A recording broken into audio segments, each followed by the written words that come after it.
Olá, povo de Deus, estou aqui para mais uma Palavra das 15. Obrigado pela tua companhia.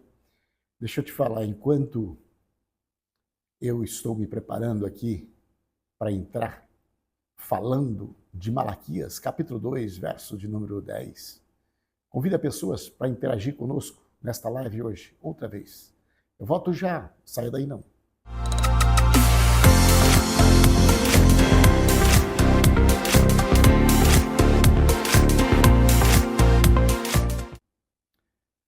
Palavra das 15 já está no ar. Eu estou todos os dias, de segunda a sexta-feira, falando do amor de Deus. Hoje nós estaremos falando em Malaquias, capítulo de número 2, o verso é de número 10 a seguir, falando sobre a infidelidade de Judá.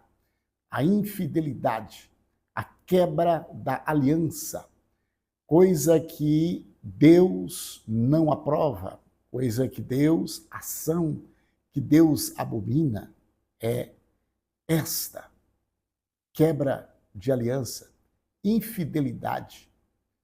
Deus reprova a infidelidade do homem. Deus reprova a quebra da aliança. E é por isso que nós precisamos zelar da nossa aliança. Nós precisamos cuidar da nossa palavra, do nosso compromisso. Deus reprova toda violação, todo rompimento de aliança. A aliança que ele aprovou, que ele concordou, que ele foi testemunha. O assunto aqui é uma aliança que traz um pouco de polêmica para falar sobre ela, que é a aliança conjugal. A quebra da aliança conjugal é algo que Deus reprova. Deus não aprova a quebra de aliança conjugal. E esse texto de Malaquias, qual nós estaremos abordando agora, ele fala muito bem sobre isso. E ele traz um esclarecimento, ele envolve esta aliança conjugal com fidelidade do altar, fidelidade com Deus. E ele compara como vida de perversidade. Malaquias capítulo 2, verso de número 10. A infidelidade de Judá. Não temos todos o mesmo pai? O profeta Malaquias está fazendo esta pergunta na direção de Deus. Não fomos todos criados pelo mesmo Deus? Por que será, então, que quebramos a aliança dos nossos antepassados, sendo infiéis uns com os outros? A primeira reclamação aqui, a primeira infidelidade, é a fidelidade entre os irmãos. A quebra das alianças, ou da aliança entre os irmãos. Esta é a primeira infidelidade a qual Deus está repreendendo Judá. Verso 11. Judá tem sido infiel. Uma coisa repugnante foi cometida em Israel e em Jerusalém. Judá desonrou o santuário que o Senhor o ama. Porque que ele está falando esta palavra? Porque o culto de alguém desarrumado é um culto que não é recebido. Jesus mesmo disse isso. Se conserta primeiro para depois oferecer o seu culto. Se você vai num santuário com a vida fora do estatuto de Deus, da ordem de Deus, do mandamento de Deus, o seu culto não será recebido e há uma desonra sobre isso. Uma desonra de quê?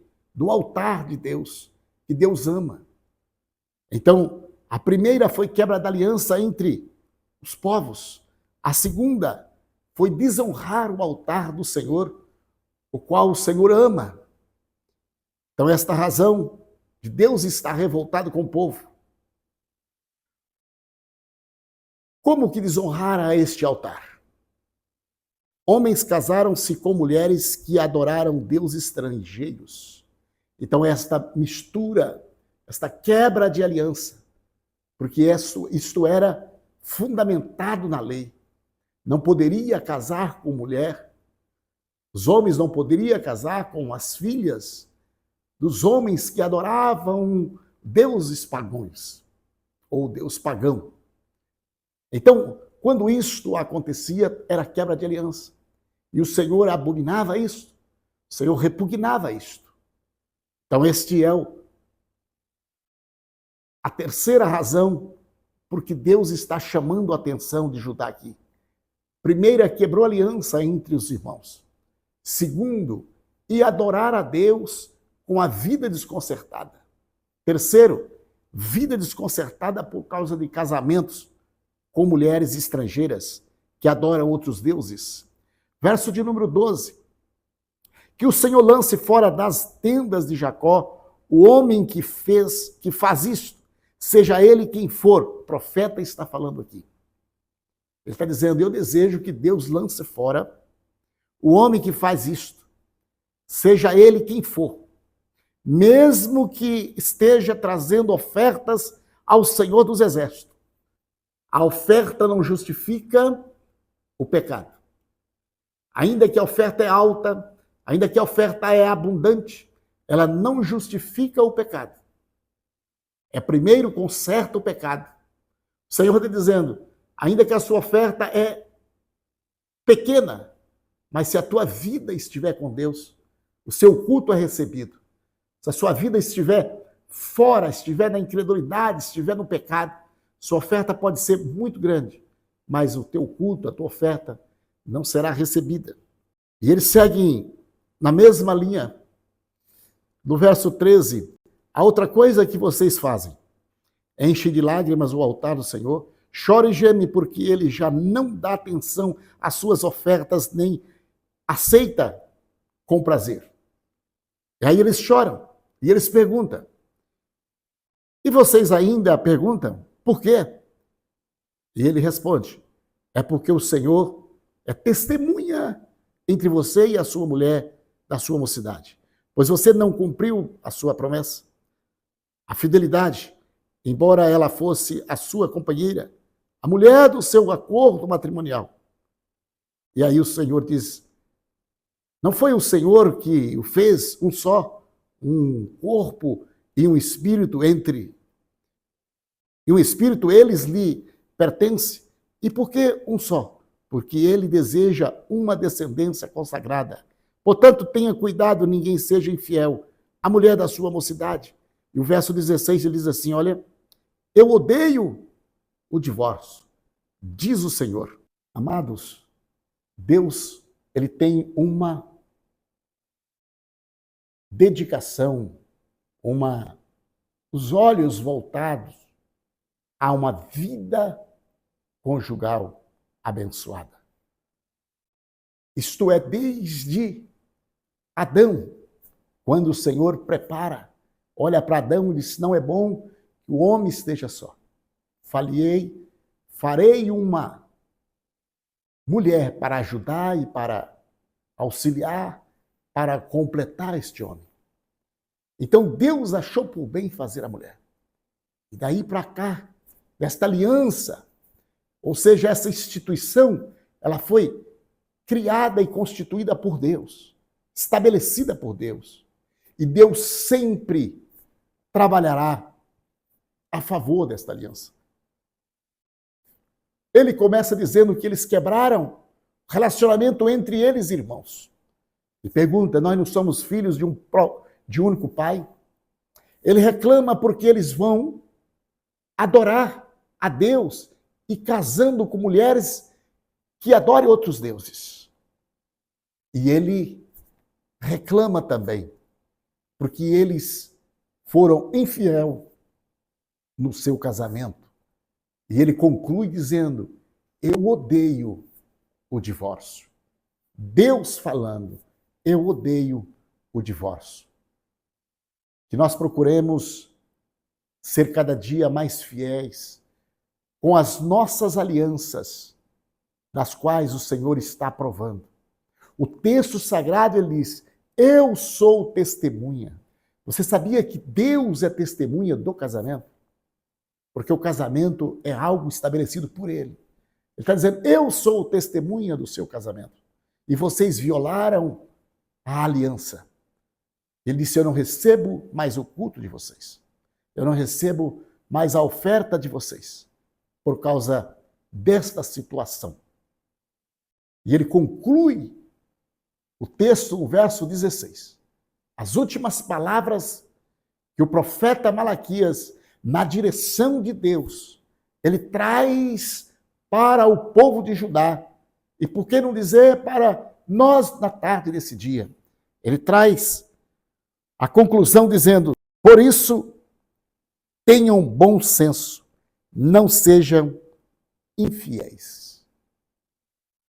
Ele termina o verso de número 16, a última parte, dizendo, por isso, tenham bom senso, não sejam infiéis.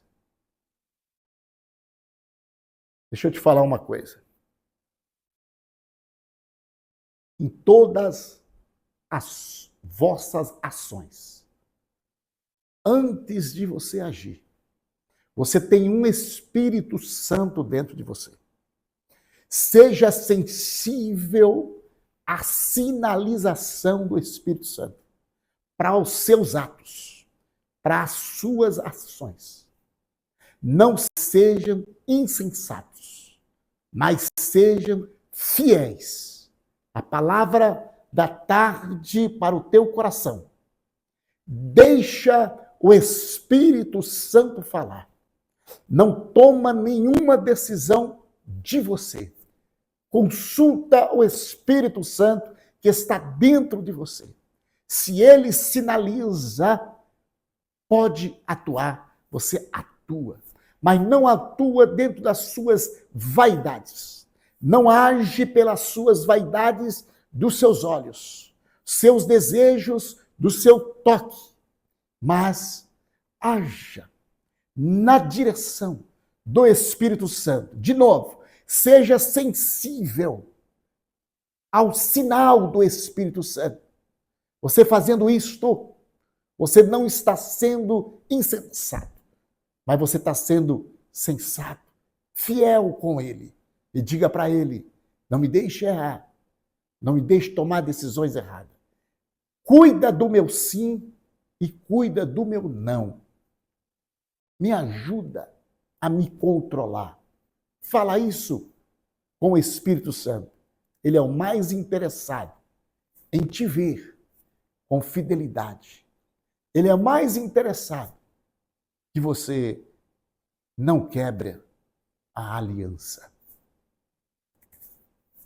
Esta é a palavra das 15 para o teu coração. Esta é a programação chamada programação Palavra das 15. O objetivo aqui é levar a palavra de Deus para o Brasil, o mundo. Nós já estamos em muitas nações fazendo a obra de Deus. Mas tem um único objetivo aqui, falar do amor de Deus. Quero também me apresentar a você. Eu sou pastor-presidente da AD Plena Paz, e que se encontra o Templo Central, a fundação deste ministério, está situado na Avenida Pascoardito, 1745, em Americana, São Paulo, Brasil. E as nossas reuniões de cultos acontecerão todos os domingos, às 18h30, todas as segundas, às 19h30, e também às sextas-feiras, às 19h30. Você é meu convidado especial. Tenho certeza que você sentirá abençoado por ter reunido nesse ministério, aonde tem uma palavra séria, aonde tem uma ministração séria, aonde tem louvores espirituais, uma igreja séria. Convido você, vem comigo. que a mão do Senhor continua te protegendo na tarde desse dia. Querido Deus e bondoso Pai, no nome de Jesus, eu quero te louvar, meu Deus, pela tua bondade, pelo teu amor, pela tua palavra. Senhor, venha o teu nome ser adorado, glorificado, magnificado. Abençoa, Senhor, o teu povo, todos esses que foram privilegiados de encontrar esse vídeo, meu Pai. Que a tua mão possa estar trabalhando na mente, no coração, na alma. Meu Deus, para a fidelidade, meu Pai, contínua, porque o Senhor é fiel.